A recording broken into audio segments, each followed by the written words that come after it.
So, what is it? I asked, chewing the tip of my left pigtail. I think it's an old abandoned treehouse, Lisa replied. Her face was speckled with dirt. We'd crossed the wide creek an hour before. It had been mostly mud. We can probably climb, I mused, pointing my dirty finger at the ragged wooden slats nailed into the side of the tree. Lisa studied the slats. They were rotten. Specks of rust down below the old nails. Yeah, maybe. I'm gonna do it, I announced, and started towards the makeshift ladder. Just catch me if I fall. You know you're too heavy, my friend sighed. You'll break my neck. I pretended not to hear. I placed a tentative foot on the first wooden slat, then shifted my weight back and forth. The piece wobbled, but it didn't break. I put more weight on it, then grasped the rung above my head and pulled. Still steady. I was fine. I think I'll be okay, I called behind me and began my ascent. The late July sun hung like a drop of molten slag in the western sky, not as bright as it had been a few hours ago, but it didn't feel any cooler. Sweat poured down my brow and chest and legs, splattering Lisa. She clicked her tongue in annoyance. I stared up through the narrow, jagged square cut in the bottom of the treehouse. Spiderwebs clung to a faraway ceiling, drifting in the weak breeze. I don't think you'll like it up here, I hollered. I think there's spiders. Lisa let out an audible shudder. I grinned. Spiders never bothered me. I thought if I found one, I might drop it down on her for the heavy comment.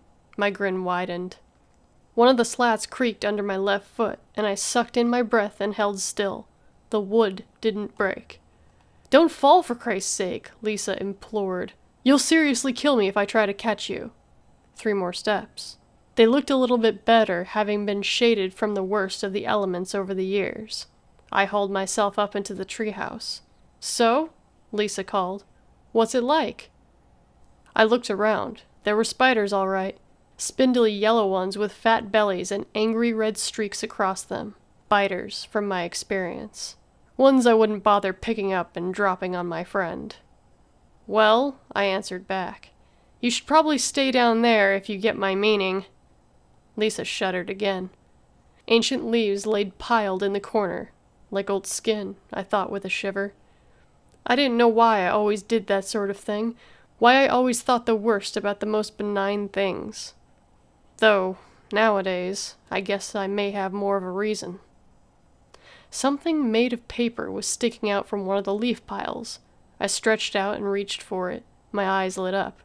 Holy crap, Liz! Some pervs left an old nudie mag up here. What? She exclaimed. No way, pass it down. Nuh-uh, I teased, and thumbed through the faded, waterlogged pages. Despite myself, I started to blush. I had never seen anything so hardcore in that time in my life. Do any of them look like Kira, you big lesbo? Lisa teased. I didn't answer. One of the brunettes looked a lot like Kira. But I wasn't going to give Lisa the satisfaction of being right. I was too busy wondering how long it took Kira's doppelganger to do all that shaving. I must have gotten lost in a revere for a minute or two, because it took a moment for me to register my friend hissing my name over and over in a hushed whisper, as if she didn't want to be heard by anyone but me. What? I bellowed, flustered and annoyed. I leaned over the edge of the treehouse entry and locked eyes with Lisa. Her eyes were wide, almost like she was scared. But then she looked back towards the area we had come from. Then I heard it. Footsteps on the stony embankment we'd crossed when we first spied the treehouse. Hey, honey, a voice called. What are you doing out here all alone? I crept across the spidery floor and peeked out the side window. A man was approaching Lisa. A stranger. I leaned back against the wall, staying unseen. Goosebumps rose up in my arms without me knowing why. Just hanging out with my dad, Lisa lied. He had to pee, but he'll be right back. The man let out a dry laugh. Must have a hell of a bladder on him. I've been watching you for a while from over there and never saw him at all. Does Dad usually pee for 5 minutes straight? Lisa didn't answer. I felt the spider's prickly legs tickle my shoulder near my tank top strap. I flicked it away without looking. I think, the man said, shifting his voice from mock-friendly to just mocking. "You're either all alone out here, or you've got a little friend up in that treehouse." No, Lisa stammered. "It's just me and Dad. He's a cop. He's on his way back." "Oh yeah?" He chuckled. "The big bladder police officer coming back, huh? Can't blame him, really. I gotta say, if you were my daughter, I'd never let you out of my sight." I'd heard enough. "Lisa!" I yelled, pushing my head through the hole I'd climbed through. "Just run away!" The man looked up at me casually. Our eyes met.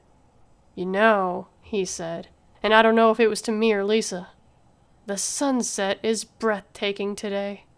Seriously, you should take a look. I couldn't imagine living my life and dying without ever seeing such a beautiful sunset." Lisa turned on her heel and made as if to run, but the man's hand shot out and grabbed her arm, his fingers digging into her left armpit. She shrieked. I screamed at him, demanded he let her go. I threw the magazine towards his head. It fluttered harmlessly to the ground like a dead, smutty moth. "You come get her if you want," he told me. "You look bigger, maybe stronger too."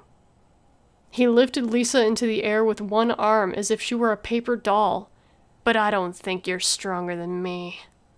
Lisa kicked and scratched at the man's chest and face, shallow wounds appearing on his cheeks. I expected blood to come out. None did. "I'm telling you, girls, this is one of the best sunsets I've ever seen. And I've been around a lot longer than you two. Much, much longer." I debated dropping out of the treehouse onto his outstretched arm. Surely it'd be enough for him to drop Lisa, but I'd break my leg, maybe both of them. I remained where I was, like a coward.